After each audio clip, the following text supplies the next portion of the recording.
Hi guys, see you again with your favorite channel, Shonia Studio. Have you seen the movie Shawshank's Redemption? The film, which is at the top of the IMDb rating, tells the story of a prisoner named Andy, who is sentenced to life in prison at Shawshanks. There he befriends a man named Red, who is also a prisoner and a smuggler. Through Red, Andy gets the stone hammer. Every night without anyone knowing, he makes an escape hole in his cell, which is covered with a poster. Until one day he was able to escape from prison. Now the escape story is almost the same as the escape case of 3 Alcatraz prisoners, which occurred in 1962. The story of this escape still leaves a mystery, and is also legendary to this day. And here's the story.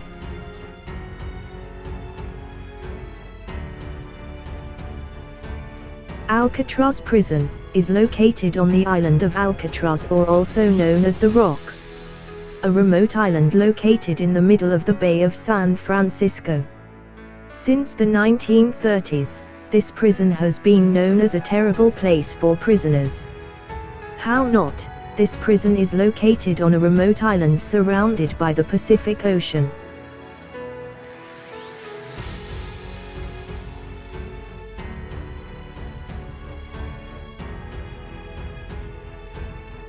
The interior of the prison has also been designed using sophisticated equipment. A number of security towers have also been placed in the most strategic places. Not only that, strict rules are also applied to every prisoner. In a day each prisoner can undergo examinations up to tens of times. These things make escape from prison almost impossible.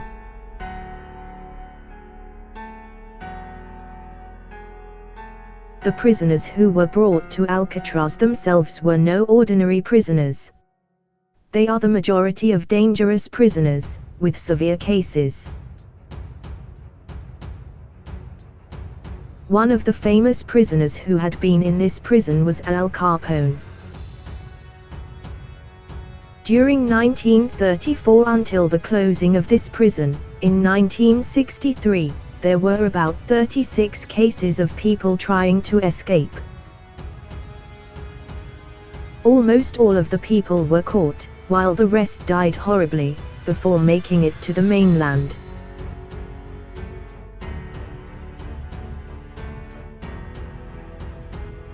The closest landmass is Angel Island, with a distance of 2.4 miles. On the morning of the 12th of June, 1962, as usual the guards carried out routine activities to check the cells of each detainee. However, during the examination, there were 3 prisoners who were not in their place. All 3 disappeared. They were John Anglin, brother Clarence Anglin, and Frank Morris. On their bed, a fake doll's head is found, with real human hair, which manages to fool the prison security guards.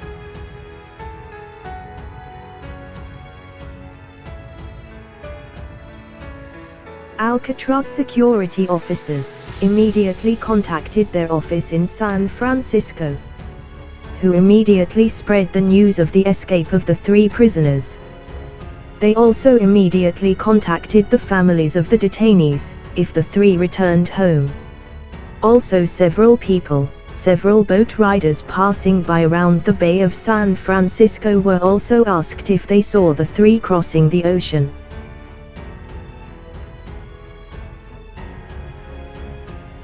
The FBI, rescue teams, and the authorities are conducting a massive search. 2 days later found paddles made of wood, on Angel Island. These oars are similar to the oars found in prisons. In addition, a safety vest, which appeared to be made by handmaid, was found floating on the beach. But the signs of the 3 convicts were never found.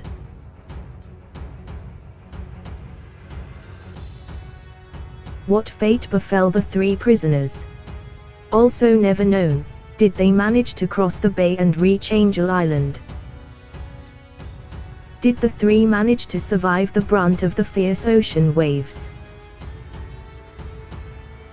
All these questions were never answered. The case of the escape of these 3 prisoners was closed on the 31st of December, 1979. During those 17 years there has never been a report or sign that the 3 are still alive.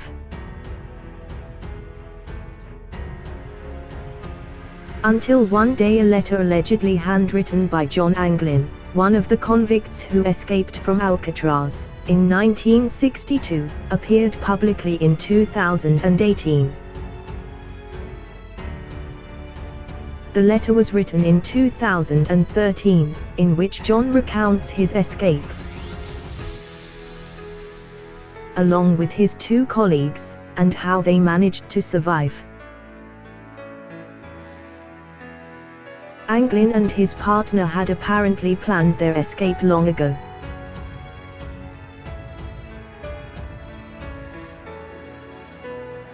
At least on Christmas 1961. The idea came to their mind.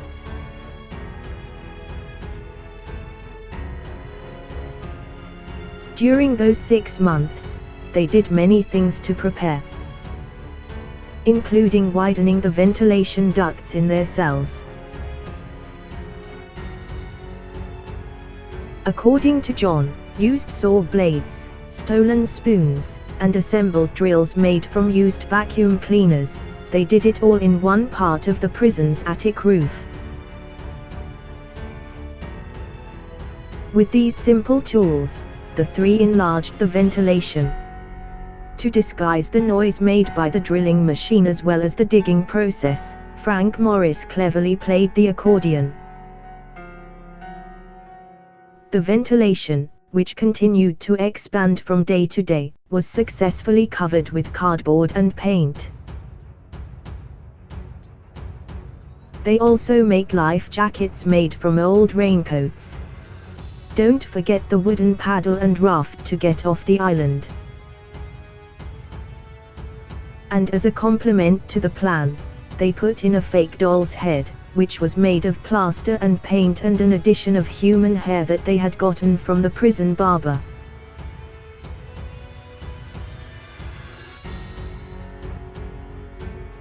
On the night of the 11th of June, 1996, they finally made their escape, with the plan that once they got out of captivity, they would cross the bay using rafts and oars and life jacket. After reaching Angel Island, they would cross the strait and head for Marin County, so that night they started the action.